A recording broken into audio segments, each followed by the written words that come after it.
മുഖ്യമന്ത്രിയുടെ ജൻസി വാഗ്ദാനം അത് പൊളിയുകയാണ്. നമുക്കൊക്കെ അറിയാം, വാഹന മോഡിഫിക്കേഷനിൽ കർശന നടപടി ഉണ്ടായിരുന്ന ഒരു കാലത്ത് ആണ് വി ഡി സതീശൻ പറയുന്നത്, അത് കേന്ദ്ര നിയമമാണ്.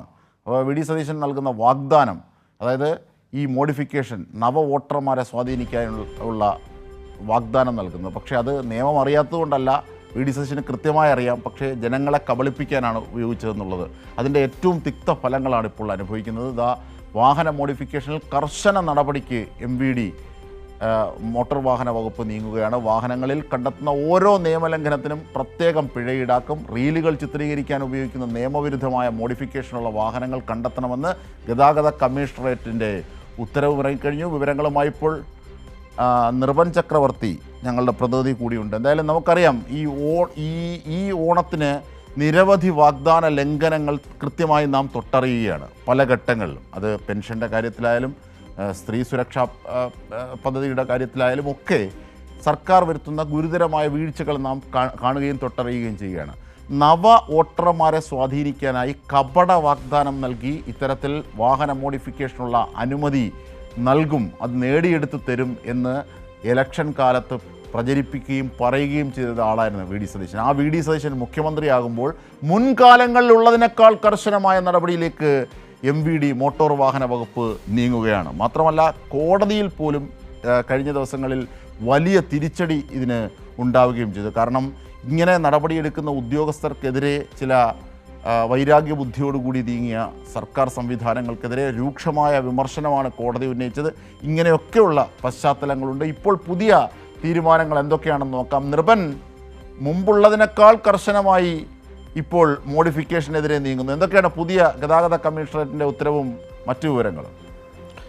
അജംഷാദ്, ഈ തെരഞ്ഞെടുപ്പിൻ്റെ മുൻപ് അന്നത്തെ പ്രതിപക്ഷ നേതാവായിരുന്ന വി ഡി സതീശൻ തെരഞ്ഞെടുപ്പിൻ്റെ അവസാന ആഴ്ചയാണ് ഇങ്ങനെ ജൻസി പുതുതലമുറ വോട്ടർമാരെ സ്വാധീനിക്കുന്നതിന് വേണ്ടി ഇങ്ങനൊരു പ്രഖ്യാപനം നടത്തുന്നത്.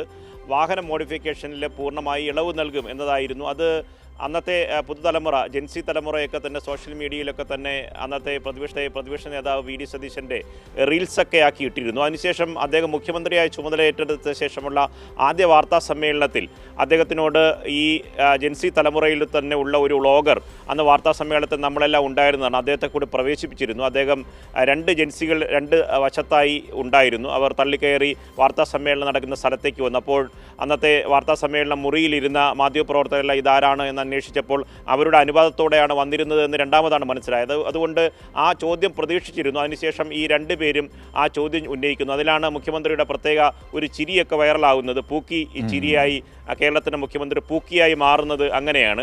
ആ പൂക്കി മുഖ്യമന്ത്രി ഇപ്പോൾ ജൻസികളെ ചതിച്ചു എന്നതാണ് ഏറ്റവും പ്രധാനപ്പെട്ട ഇന്നത്തെ. നിർഭൻ, പൂക്കി ചതിച്ചാശാനെ എന്ന് പറയുന്നത് കറക്റ്റാണ്. കാരണം നമുക്ക് ആ വാക്കുകൾ കൂടി ഒന്ന് കേൾക്കാം, മുമ്പ് വി ഡി സതീശൻ പറഞ്ഞത്. എന്നിട്ട് ഞാൻ നിർഭനിലേക്ക് തന്നെ തിരികെ എത്താം. അപകടകരമായ രീതിയിൽ വെക്കാൻ സമ്മതിക്കില്ല. അല്ലാതെ നടത്തുന്ന മോഡിഫിക്കേഷൻ നടത്തട്ടെ. ചെറുപ്പക്കാർക്കൊക്കെ അത് വലിയ ആഗ്രഹങ്ങളല്ലേ, അവരത് ഭംഗിയായിട്ട് കൊണ്ടു നടക്കുന്നതല്ലേ, അത് കൊണ്ടു നടക്കട്ടെ. അതിനെന്താ തെറ്റ്? നമുക്ക് പറഞ്ഞിട്ടുണ്ടെങ്കിൽ അത് പറഞ്ഞിട്ടുണ്ടല്ലോ. അതായത് പഠിച്ച കള്ളൻ എന്നൊക്കെ നാം പറയുന്നത് പോലെ മുഖ്യമന്ത്രിയെ സംബന്ധിച്ച് അങ്ങനെ പറയാമോ എന്തോ. പക്ഷേ എങ്കിൽ പോലും നിർഭൻ നോക്കൂ, നേരത്തെ വാഗ്ദാനം കൊടുക്കുന്നു. ഇങ്ങനെ ഒരു സാഹചര്യത്തിൽ നിർഭൻ സൂചിപ്പിച്ചതുപോലെ ഒരു സാഹചര്യത്തിൽ ആളിനെ ഇരുത്തി ചോദിപ്പിക്കുന്നു, എന്നിട്ട് അത് അനുവദിക്കുന്നു എന്ന തരത്തിലേക്ക് പറയുന്നു. പക്ഷേ നിയമം അറിയാത്ത ആളല്ല വി ഡി സതീശൻ. എന്നിട്ടും എന്തിനാണ് ഈ വാഗ്ദാനം നൽകിയത് എന്നുള്ളതാണ് അല്ലേ? ജംഷാദ്, മുഖ്യമന്ത്രി പദവിയിലിരിക്കുന്ന ഒരാളിനെ നമ്മൾ വാർത്തയിലൊക്കെ ഉപയോഗിക്കാൻ പാടുണ്ടോ എന്ന് അറിയില്ല. ഒരു വെള്ളിമൂങ്ങ എന്ന് പറഞ്ഞ ഒരു ചിത്രമുണ്ട്. അതിൽ ഈ ബിജു മേനോൻ അജു വർഗീസിനോട് എല്ലാം വെറും വാഗ്ദാനങ്ങൾ എന്ന് പറയുന്ന ഒരു സീനുണ്ട്. അത് ഇപ്പോൾ സോഷ്യൽ മീഡിയയിൽ സജീവമാണ്. അതുപോലെ കേരളത്തിൻ്റെ മുഖ്യമന്ത്രിയും അങ്ങനെ സോഷ്യൽ മീഡിയയിൽ ഇങ്ങനെ പരിഹാസ കഥാപാത്രമാകുന്നതിൽ വ്യക്തിപരമായ വിഷമമുണ്ട്. പക്ഷേ അദ്ദേഹത്തിന് നിയമം അറിഞ്ഞുകൂടാത്ത ഒരാളല്ല. കേന്ദ്ര സർക്കാരിൻ്റെ മോട്ടോർ വാഹന നിയമത്തിലെ ഏറ്റവും പ്രധാനപ്പെട്ട ഭാഗം അത് സംസ്ഥാന സർക്കാരിന് ഇടപെടാൻ കഴിയില്ല എന്ന കാര്യം കോടതി കഴിഞ്ഞ ദിവസം ചൂണ്ടിക്കാട്ടിയതാണ്. പ്രത്യേകിച്ച് ഒരു നിയമവിദഗ്ധൻ കൂടിയായിട്ടുള്ള മന്ത്രിപദം കൂടി ഇപ്പോൾ കൈകാര്യം ചെയ്യുന്ന മുഖ്യമന്ത്രി വി ഡി സതീശന് വ്യക്തമായി അറിയാം.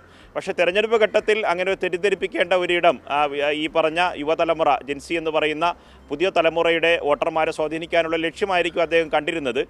പക്ഷേ ഇപ്പോൾ കഴിഞ്ഞ ദിവസം കോടതിയിൽ നിന്ന് കർശനമായ നിർദ്ദേശമുണ്ടായിരുന്നു. കഴിഞ്ഞ 3 മാസത്തിനിടയിൽ എന്ത് നടപടിയെടുത്തു എന്ന കാര്യത്തെ സംബന്ധിച്ചടക്കമുള്ള വലിയ ഗുരുതരമായ ഉദ്യോഗസ്ഥർക്ക് കോടതിയിൽ ഇനി അത് വ്യക്തമാക്കേണ്ടി വരും, റിപ്പോർട്ട് നൽകേണ്ടി വരും. അതുകൊണ്ടാണ് കർശനമായ നടപടികളിലേക്ക് മോട്ടോർ വാഹന കമ്മീഷണർ എം വി ഡി ഇപ്പോൾ ഏറ്റവും പ്രധാനപ്പെട്ട നിർദ്ദേശങ്ങൾ മുന്നോട്ട് വച്ചിട്ടുള്ളത്. അതിൻ്റെ നിർദ്ദേശങ്ങൾ ഏറ്റവും പ്രധാനപ്പെട്ടതാണ്. കർശനമായ നടപടികൾ സ്വീകരിക്കണം, പരിശോധന കൂടുതൽ ശക്തമാക്കാനുള്ള നിർദ്ദേശം നൽകിയിട്ടുണ്ട്. വാഹനം കണ്ടെത്തുന്ന ഓരോ അനധികൃത മോഡിഫിക്കേഷനും വെവ്വേറെ പിഴ ഈടാക്കണം. ഒപ്പം തന്നെ പിഴ ഈടാക്കിയാൽ മോഡിഫിക്കേഷൻ മാറ്റി വീണ്ടും വാഹനങ്ങൾ അതുപോലെ തന്നെ ഹാജരാക്കണം. റീലുകൾ ചിത്രീകരിക്കാൻ ഉപയോഗിക്കുന്ന നിയമവിരുദ്ധ മോഡിഫിക്കേഷനുള്ള വാഹനങ്ങൾ കണ്ടെത്തണം. അതായത് തെരുവിൽ ഓടാതെ ഈ പറഞ്ഞ റീൽസൊക്കെ ചിത്രീകരിക്കുന്നതിന് വേണ്ടി മാത്രം ഇങ്ങനെ മോഡിഫിക്കേഷൻ നടത്തി റീൽസ് എടുക്കുക, അത് സോഷ്യൽ മീഡിയയിൽ ഇൻസ്റ്റയിലും ഒക്കെ പോസ്റ്റ് ചെയ്യുക.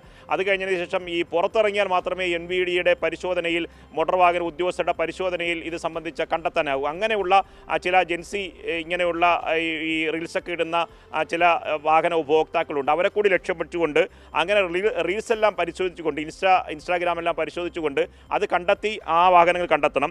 എല്ലാ RTOമാരും സെപ്റ്റംബർ 3 റിപ്പോർട്ട് സമർപ്പിക്കാനും ഈ കമ്മീഷണറേറ്റിൻ്റെ റിപ്പോർട്ടിലുണ്ട്. ഹൈക്കോടതി ഉത്തരവാണ്. ഉത്തരവിൻ്റെ ഒരു ഭാഗം നേരത്തെ അജിംഷാദ് നിയമത്തെക്കുറിച്ച് പറഞ്ഞതുകൊണ്ടാണ് ആ നിയമത്തിൽ, കേന്ദ്ര നിയമത്തിൽ വ്യക്തമായി പറയുന്ന ഭാഗം കൂടി പ്രേക്ഷകർക്ക് വേണ്ടി, പ്രത്യേകിച്ച് ഇങ്ങനെ വാഹന മോഡിഫിക്കേഷൻ ഈ മുഖ്യമന്ത്രി VD സതീശൻ്റെ വാഗ്ദാനം കേട്ട് മോഡിഫിക്കേഷൻ നടത്തിയവർക്ക് വേണ്ടി കൂടിയുള്ള അറിയിപ്പാണ്. മോട്ടോർ വാഹന നിയമം, മോട്ടോർ വെഹിക്കിൾ ആക്ട് 1988 കേന്ദ്ര നിയമമാണ്. സെക്ഷൻ 52 മോഡിഫിക്കേഷനിൽ വ്യക്തമായ കാര്യങ്ങൾ പറയുന്നുണ്ട്. വാഹനങ്ങളുടെ സുരക്ഷ, ശബ്ദം മലിനീകരണം, ലൈറ്റിംഗ് തുടങ്ങിയ കേന്ദ്ര സർക്കാർ മാനദണ്ഡങ്ങൾക്ക് വിധേയമാണ്. എന്നീ കാര്യങ്ങൾ കേന്ദ്ര സർക്കാരിൻ്റെ മാനദണ്ഡങ്ങൾ വിധേയമാണ്. സംസ്ഥാനങ്ങൾക്ക് ഇതിൽ മാറ്റം വരുത്താനുള്ള ഒരു അധികാരവുമില്ല എന്നതാണ് കേന്ദ്ര നിയമം. അതുകൊണ്ട് സംസ്ഥാന സർക്കാർ എന്തെങ്കിലും തരത്തിലുള്ള ഇളവ് അനുവദിക്കുകയോ എന്തെങ്കിലും തരത്തിലുള്ള ഉത്തരവ് പുറത്തിറക്കിയാൽ അത് കോടതിയിൽ പോവുകയോ നിയമപരമായി കേസെടുക്കുകയും ചെയ്താൽ ഉപഭോക്താവ് കുരുക്കിലാവും എന്ന കാര്യം ഉറപ്പാണ്. അതുകൊണ്ട് മുഖ്യമന്ത്രിയല്ല, പ്രധാനമന്ത്രി ആയിരുന്നാലും രാജ്യത്ത് നിലനിൽക്കുന്ന ഭരണഘടന അനുസരിക്കുന്ന നിയമങ്ങളുണ്ട്, ചട്ടങ്ങളും റൂളുകളുണ്ട്. അതനുസരിച്ചല്ലാതെ പ്രവർത്തിക്കാനാകില്ല. അത് നേരത്തെ തന്നെ നമ്മൾ നേരത്തെ അജിംഷാദ് പറഞ്ഞ ഉദാഹരണവും ഒപ്പം തന്നെ സിനിമയിലെ ഡയലോഗൊക്കെ പറയുന്നത് പോലെ വെറും വാഗ്ദാനങ്ങൾ മാത്രമായി പോയി എന്ന് തന്നെ പറയേണ്ടി വരും. അജിംഷാദ്.